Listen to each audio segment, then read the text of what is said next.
সামাজিক যোগাযোগ মাধ্যমে ইদানিং একটি পেঙ্গুইনের ভিডিও ব্যাপকভাবে ভাইরাল হয়েছে, যা নিয়ে তৈরি হয়েছে নানা ধরনের মুখরোচক গল্প। ভিডিওটি নতুন মনে হলেও এর সূত্রপাত আজ থেকে প্রায় ১৭ বছর আগে। ২০০৭ সালে অ্যান্টার্কটিকার বৈরী পরিবেশে encounter at the end of the world নামক একটি তথ্যচিত্র নির্মাণ করেছিল জার্মান পরিচালক ওয়ার্নার হারজগ।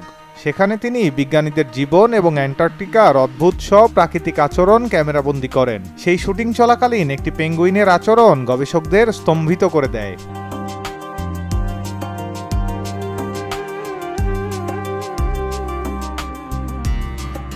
সাধারণত পেঙ্গুইনরা অত্যন্ত সামাজিক প্রাণী।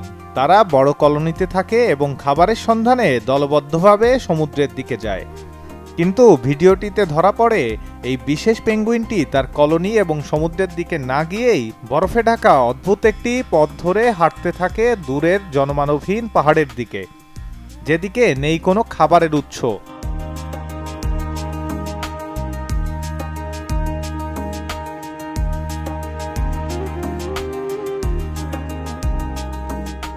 সাধারণত পেঙ্গুইনরা সমুদ্রের কাছেই থাকে, কারণ সেখানেই তাদের খাদ্য ও নিরাপত্তা পাওয়া যায়।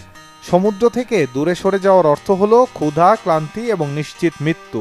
জীববিজ্ঞানের দৃষ্টিতে এই যাত্রাটি সম্পূর্ণ অর্থহীন। তথ্যচিত্রে বিশেষজ্ঞ বিজ্ঞানীরা এই আচরণের ব্যবচ্ছেদ করেছেন।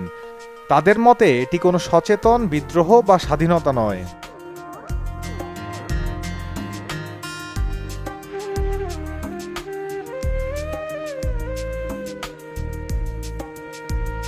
পেঙ্গুইনদের মধ্যে এই ধরনের আচরণ অত্যন্ত বিরল এবং সম্ভাব্য কারণ হতে পারে তীব্র বিভ্রান্তি, কোনো জটিল শারীরিক অসুস্থতা অথবা স্নায়বিক সমস্যা।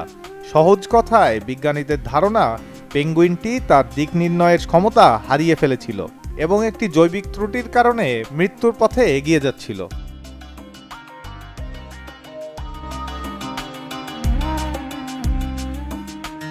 ভিডিওটি ২০২৬ সালে সামাজিক যোগাযোগ মাধ্যমে পুনরায় ভাইরাল হয়।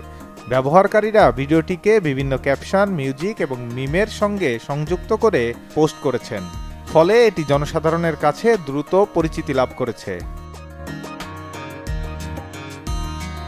অভিক চক্রবর্তী, চ্যানেল 24।